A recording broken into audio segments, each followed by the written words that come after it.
اعوذ باللہ من الشیطان الرجیم، بسم اللہ الرحمن الرحیم۔ عزیز طالبہ و طالبان، السلام علیکم۔ امید ہے آپ سب خیریت سے ہوں گے۔ سوری میں کافی دنوں سے ویڈیوز نہیں بنا سکی ہوں۔ انشاءاللہ آپ سے ہم مزید کنٹینیو کریں گے اور ہم اپڈیٹ آپ کو کرتے رہیں گے۔ آج ہم جماعت داہم کی غزل نمبر 1 بازیچہ اطفال کا جائزہ لیں گے اور اس کے اشعار کی تشریح دیکھیں گے۔ اس سے پہلے ہم اس کے ساتھ مشکل الفاظ کے معنی بھی دیکھیں گے۔ اس کا شعر نمبر 1 دیکھتے ہیں۔ بازیچہ اطفال ہے دنیا میرے آگے، ہوتا ہے شب و روز تماشا میرے آگے۔ تو بازیچہ اطفال کا مطلب ہے بچوں کا کھیل۔ مرزا غالب جو ہیں دیگر اردو شاعروں سے کس طرح مختلف ہیں؟ مرزا غالب دیگر اردو شاعروں سے اس طرح مختلف ہیں کہ ان کے کلام کو ان کی زندگی میں ہی شہرت اور پذیرائی ملی، جو کم شاعروں کے حصے میں آئی۔ وہ اس انسانی نفسیات کو گہرائی سے سمجھتے تھے، جس کی وجہ سے ان کی شاعری میں جذبات و محسوسات کو نہایت ہنرمندی سے پیش کیا گیا ہے۔ ان کا انداز جو ہے وہ سادہ لیکن فکر انگیز تھا، جو انہیں منفرد بناتا ہے۔ پہلا جو شعر ہے غالب کا، بازیچہ اطفال ہے دنیا میرے آگے، ہوتا ہے شب و روز تماشا میرے آگے، تو آپ نے حوالہ متن لازمی لکھنا ہے۔ آپ کو ایگزامینرز کہیں گے کہ حوالہ متن کا آپ کانسیپٹ نہیں ہے، آپ نے حوالہ متن کو لازمی مد نظر رکھنا ہے۔ اس میں غزل کا نام لکھنا ہے، بازیچہ اطفال ہے دنیا میرے آگے۔ شاعر کا نام ہے مرزا ارشد اللہ خان غالب، اور صنف ہے یہ صنف ہے غزل، اور ماخذ ہے یہ کہاں سے لی گئی ہے؟ تو یہ ماخذ یہ دیوان غالب سے لی گئی ہے۔ یہ آپ کا پہلا سٹیپ ہے جس میں آپ نے حوالہ متن لکھنا ہے۔ نمبر 2 پر آپ نے مفہوم لکھنا ہے۔ اس کے بعد جو ہمارا دوسرا سٹیپ ہوگا اس میں آپ نے لکھنا ہے مفہوم، یعنی کہ یہ اوورآل جو غزل ہے یہ کس کے بارے میں ہے۔ تو اس میں آپ نے مفہوم تھوڑا سا 2-3 لائنوں کا لکھ دینا ہے کہ اس میں شاعر جو ہیں وہ ہمارے ایمان کے بارے میں بات کریں، ہماری دنیا کے بارے میں بات کریں کہ یہ دنیا ہمارے لیے بچوں کا کھیل ہے، ہم نے اس دنیا میں آنا ہے، ہمارے لیے یہ دنیا آزمائش ہے اور ہم نے اس دنیا میں قیام کرنا ہے، قیام کرنے کے بعد ہم نے اس دنیا سے چلے جانا ہے، اور وہ جو امتحان ہے وہ صرف ہمارے نفس کا ہے۔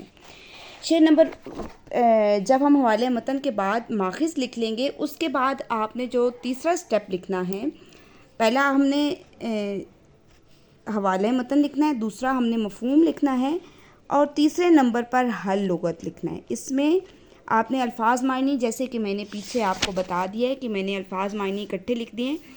آپ نے اشعار کی تشریح جو پیپر میں کرنی ہوگی، آپ نے اس کے ساتھ 3rd پوائنٹ پہ حل لغت یعنی کہ مشکل الفاظ کے معنی لکھنے ہوں گے، جس سے ایگزامینر کو پتہ چل جائے گا کہ اسٹوڈنٹ کے کانسیپٹس جو ہیں وہ بالکل کلیئر ہیں۔ شعر کی تشریح کی طرف چلتے ہیں۔ اس کے بعد آپ نے اگلا سٹیپ جو ہے وہ لکھنا ہے فکری و فنی محاسن، یعنی کہ اگر وہ مطلع کا شعر ہے یا مقطع کا شعر ہے، اس میں قافیہ کیا ہے، ردیف کیا ہے، شعر کا مفہوم ہے۔ اس کے بعد ہم تشریح کی طرف آئیں گے۔ مرزا غالب کو شعراء میں یہ امتیاز بھی حاصل ہے کہ ان کا وہ کلام بھی محفوظ ہے جسے آغاز شعر گوئی کہا جاتا ہے۔ کلام میں شعریت، شعری حسن اور جامعیت اور بے ساختہ پن نمایاں ترین خصوصیات ہیں۔ غالب زندگی کا شاعر ہے۔ غالب نے زندگی کے مد و جزر اور شکست و ریخت کو بیان کیا ہے اور انسانی کمزوریوں اور اعلیٰ اقدار کو اپنی شاعری میں بیان کیا ہے۔ تو شاعر کہتا ہے کہ میں اس مقام پر ہوں کہ یہ دنیا میری نظر میں بچوں کا کھیل ہے۔ میں یہ سمجھتا ہوں کہ میرے سامنے رات دن ایک تماشا ہو رہا ہے۔ مطلب یہ کہ میں حادثات دنیا کو بچوں کا کھیل سمجھتا ہوں اور اسے دیکھ کر خوش ہو لیتا ہوں۔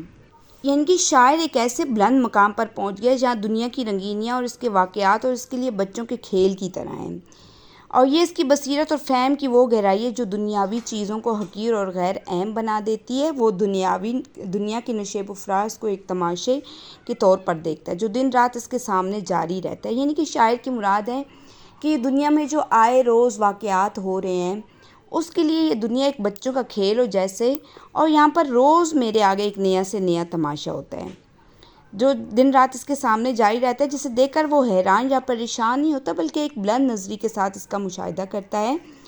یہ شعر انسان کو دنیا کی بے وقتی سمجھاتا ہے اور روحانی بلندی کی طرف رہنمائی کرتا ہے۔ شاعر کے نزدیک دنیا ایک عارضی کھیل ہے اور حقیقی عظمت اللہ کی معرفت میں ہے، اس لیے وہ اس تماشے کو دیکھ کر خوش ہوتا ہے کیونکہ اسے اس کی حقیقت معلوم ہے۔ شعر نمبر 2 ہے، ایک کھیل ہے اورنگ سلما۔ اورنگ سلما میرے نزدیک ایک بات ہے، اعجاز مسیح میرے آگے۔ تو اس میں شاعر کیا کہتا ہے کہ اورنگ سلما سے مراد ہے حضرت سلمان فارسی کا تخت، اور اعجاز مسیح حضرت عیسیٰ علیہ السلام کا معجزہ ہے جو وہ مردوں کو زندہ کر دیتے تھے۔ اس شعر کی تشریح کی طرف چلتے ہیں۔ تو مرزا غالب جو ہیں وہ کہتے ہیں اس شعر میں کہ اورنگ سلما اعجاز مسیح 2 مشہور تلمیحات کا ذکر کیا، یعنی کہ یہ 2 مشہور تلمیحات ہیں۔ اورنگ سلما حضرت سلمان علیہ السلام کا تخت بے پناہ طاقت اور اقتدار کی علامت ہے۔ حضرت سلمان کا تخت جو تھا شاید ان کے لیے خدا کی نعمتوں کا ایک بڑا ثبوت ہے۔ پرواز کے بغیر کسی مشینی کوشش کے یہ تخت ہواؤں کی دوش پر اڑتا ہے، یعنی کہ حضرت سلمان فارسی کا جو تخت تھا کسی بغیر مشینی کوشش کے یہ ہواؤں کے دوش پر اڑتا تھا۔ تو شاعر اس میں کہتے ہیں کہ میں تخت سلیمان علیہ السلام جو آسمان میں اڑا کرتا تھا کو محض ایک کھیل حال سمجھا کرتا ہوں، اور اعجاز مسیح کے جو کوئی مردوں کو زندہ کر دیتے ہیں حضرت عیسیٰ علیہ السلام میرے نزدیک ایک معمولی سی بات ہے، یعنی دنیا اور اہل دنیا کے کمالات میری نظر میں بے وقت ہیں۔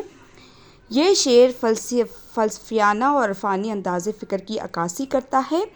یہ شعر ان کے اس عقیدے کی طرف اشارہ کرتا ہے کہ دنیاوی شان و شوکت اور معجزات وقتی اور محدود ہیں، وہ انہیں دیکھ کر متاثر نہیں ہوتا بلکہ ان کی حقیقت کو سمجھتا ہے کہ یہ سب اللہ کی قدرت کے آگے ہیچ ہیں۔ اس طرح یہ شعر انسان کو مادی دنیا کی طرف توجہ دلاتا ہے۔ شاعر کا مقصد یہ بتانا ہے کہ حقیقی کمال دنیا کے تخت و معجزہ میں نہیں بلکہ ایمان اور خودداری کی عظمت ہے، یعنی کہ یہ چیزیں کچھ بھی نہیں ہیں انسان کے لیے، یہ آنی جانی ہے، ان کا کچھ بھی نہیں ہے، بلکہ حقیقی میں یہ ہے کہ یہ ہمارا ایمان ہونا چاہیے۔ شعر نمبر 3 ہے، دیکھتے ہیں۔ جز نام نہیں صورت عالم مجھے منظور، جز وہم نہیں ہستی اشیاء میرے آگے، یعنی کہ شاعر کا حوالہ آپ نے مست دینا ہے ہر شعر میں۔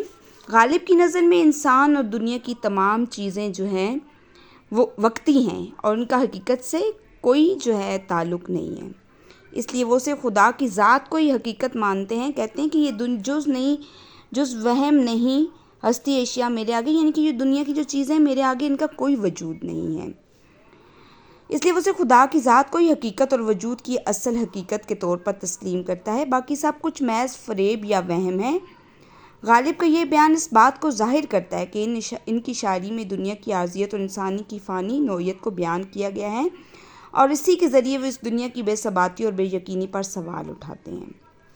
اس شعر کے ذریعے غالب نے اپنی روحانیت اور فلسفہ کا اظہار کیا ہے، جہاں وہ دنیا اور اس کی تمام چیزوں کو عارضی اور فانی سمجھتے ہیں، اور ان کی نظر میں صرف خدا کی ذات ہی ہمیشہ رہنے والی اور اصل حقیقت ہے۔ اس طرح غالب کا یہ شعر ایک گہرے فلسفیانہ حقیقت کو بیان کرتا ہے کہ سب مادی دنیا میں محض ایک فریب ہے، سچائی صرف روحانی سطح پر ہے۔ شعر نمبر 4، غالب کا شعر نمبر 4 دیکھتے ہیں۔ ہوتا ہے نہاں گرد میں صحرا میرے ہوتے، گستا ہے جبیں خاک پر دریا میرے آگے۔ تو غالب کیا کہتے ہیں اس شعر میں کہ نہاں ہوتا ہے چھپا ہوا، گرد ہوتا ہے دھول مٹی، اور صحرا یعنی ریتلا علاقہ، استعارہ کا شعر ہے، اس میں بہت زیادہ استعاروں کے استعمال ہوئے۔ گستا ہے جبیں خاک پر، جبیں کا مطلب ہے ماتھا اور خاک مٹی ہے۔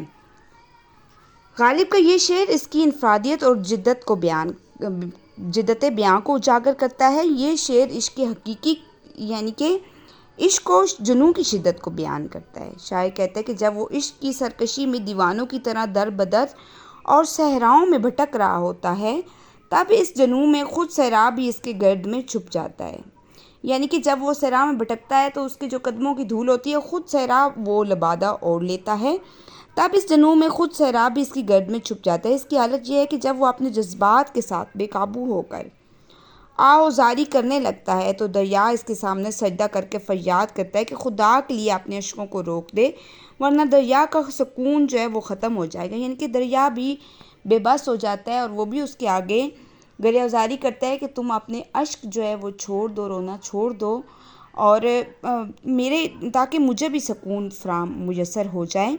تو وہ کہتے ہیں کہ اس کے آگے وہ بھی دریا بھی سجدہ کرنے لگ جاتا ہے، کیونکہ وہ جو شاعر کہتا ہے کہ جو عاشق ہوتا ہے وہ دیوانوں کی طرح صحرا میں بھٹک رہا ہوتا ہے، تو صحرا بھی جو ہے اس کے قدموں کی جو دھول اڑتی ہے، صحرا بھی جو ہے وہ اس کی گرد میں چھپ جاتا ہے، اور دریا بھی اس کے آگے جو ہے وہ ہاتھ جوڑتا ہے، سجدہ کرتا ہے، آہوزاری کرتا ہے کہ تم اپنے اشکوں کو روک دو ورنہ میرا جو سکون ہے وہ ختم ہو جائے گا۔ تو یہ تصویر ایک شدت اور عجز کی عکاسی کرتی ہے، جہاں محبت کی بے پناہ شدت نہ صرف انسان بلکہ قدرتی عناصر کو بھی بے چین کر دیتی ہے۔ یہاں دریا کا سجدہ اور فریاد انسان کے جذبات کی شدت کا نشان ہے، جو ہر شے پر اثر انداز ہوتا ہے۔ شعر نمبر 5 دیکھتے ہیں۔ مت پوچھ کہ کیا حال ہے میرا تیرے پیچھے، تو دیکھ کہ کیا رنگ ہے تیرا میرے آگے۔ رنگ ہے یعنی کہ روپ یا انسان کی جو ظاہری شکل ہے۔ آپ نے ہر شعر کی تشریح میں جو ہے شاعر کا ذکر آپ نے لازمی کرنا ہے۔ شاعر کہتے ہیں کہ تم مجھ سے یہ سوال مت کرو کہ تمہاری جدائی نے میرا کیا حال کر دیا۔ مت پوچھ کیا حال ہے میرا تیرے پیچھے، تو دیکھ کہ کیا رنگ ہے تیرا میرے آگے، کیونکہ اس کا جواب تو تم نہیں سمجھ پاؤ گے۔ تمہیں صرف یہ جاننا چاہیے کہ جب تم میرے سامنے ہوتے ہو تو تمہاری موجودگی کی خوشبو اور تمہاری شرم و حیا سے میری دل کی دھڑکن تیز ہو جاتی ہے، لیکن جب تم پیچھے ہوتے ہو تو تمہاری جدائی میری جو حالت ہے وہ خراب ہو جاتی ہے اور میں بے قرار رہتا ہوں۔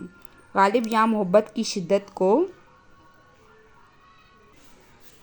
بیان کرتے ہوئے یہ ظاہر کرتے ہیں کہ کسی کی غیر موجودگی اور جدائی انسان کے دل پہ کس طرح اثر انداز ہوتی ہے۔